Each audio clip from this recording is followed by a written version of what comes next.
The next day I got to volunteer for something else. And actually, I've watched it back, and he was going to do something different Mhm. with me. And I don't know what that was because he didn't end up getting onto it. But just as we were talking, he said, "I'm going to do something different with you." And I couldn't be happier that that's what he went on to. It was his, I think he calls it waking up. Mhm. Yeah. And that's what it feels like. Yes, it was on a quite a specific issue. I was in. I can't even say I was in a conflict with people that I know, but it really felt that way, and it, there was a lot of dissonance in my mind about how people felt about me, and it's kind of like the best way I can describe it is those times when we've kind of gotten too drunk, and then the next day people are mad at you, and you don't even know why. And but that wasn't what had happened. But I didn't quite understand what I had done wrong yet. I'd been accused of a few things, and I was pretty certain I hadn't done anything wrong. But it was really difficult to separate the way I thought other people were feeling about me and how I felt towards myself. And so, yeah, I was kind of felt trapped in a loop. So it was the start of something really, because there's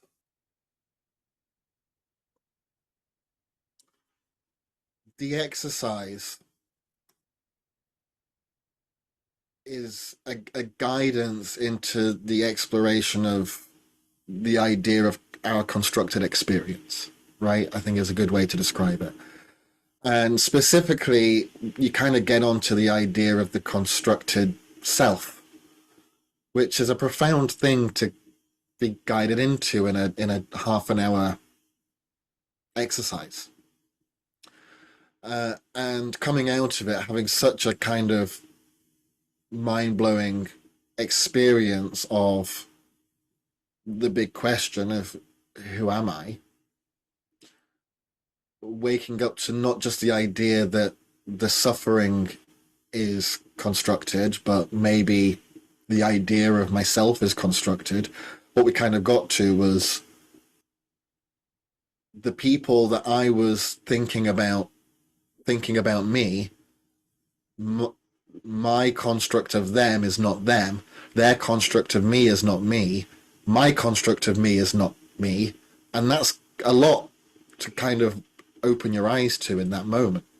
So it does feel like it was the beginning of something, and something over the last year I've done a lot to explore and become more articulate in, um, so that I can hopefully guide other people to the same realization. I can remember listening to other people talk about this kind of thing and either feeling like they were speaking nonsense or feeling like I already understood, but this experience let me understand that I didn't understand before, but now I have a much better understanding. I have since been on I went on a meditation retreat, an online meditation retreat with a meditation teacher called Shinzen Young, who is top notch. He's written some excellent work, and he's an excellent meditation teacher. And specifically, he this retreat was teaching a similar, trying to lead people to a similar insight. It's I think he calls it the turn back method. The idea, as soon as you notice any experience, any thought, uh, as soon as you notice that, turn back to see what's experiencing it. And we did it for 5 hours, and people who had never done anything like this before. And at the end of that 5 hours, people were giving feedback, and they were maybe just beginning to start to kind of get maybe what it was all about. Jurgen got me there in half an hour because it was guided, because it was, in the retreats, you're kind of just left to explore, which I'm sure is beneficial. I'm not saying that's incorrect by any stretch. I wouldn't claim to know what the best way is. But what I can say is that with the guidance that Jurgen's teaching, he got me there a lot quicker, and I think with a lot more understanding than I saw people do it within 5 hours of a similar practice. Another thing I think is worth mentioning as well is the way that, so exploring this further, um, like I said, it was the beginning of something. So a lot of these realizations have come after, but I think it began with that moment. The way that I now approach my own clients and people that I work with has changed profoundly as well.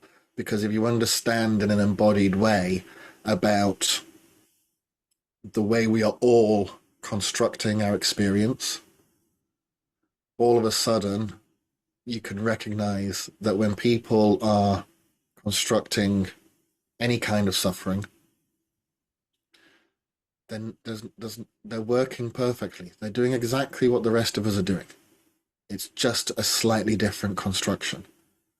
And so to then approach anybody who is experiencing any kind of suffering, knowing that you're not trying to fix them, you're not trying to show them any better way of arriving in the world, you're just showing them how to take a little bit more agency, if we can call it that, in the way that they understand how they are constructing their experience.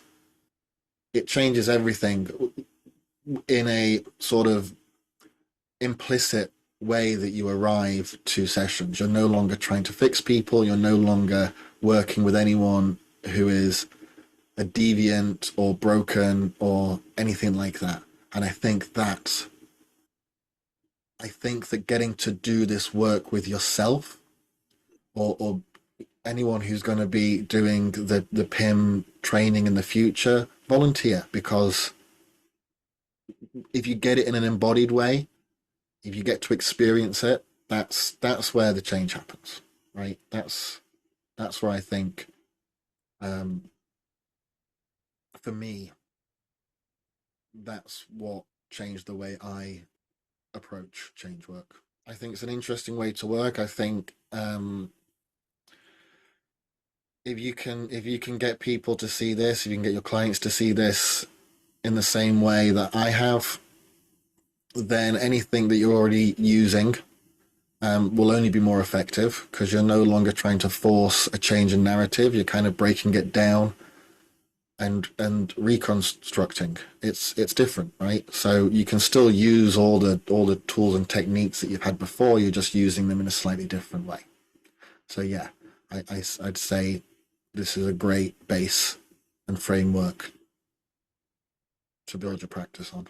I think that's what he's teaching. It's mysticism.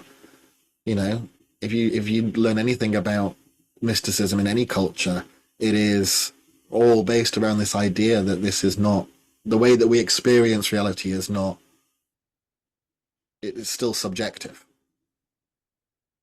and being able to see that, I think, is probably the only real therapeutic tool that's worth knowing. That's how I feel at the moment, and that's just a feeling, right? I don't know that for certain, but that's what it feels like.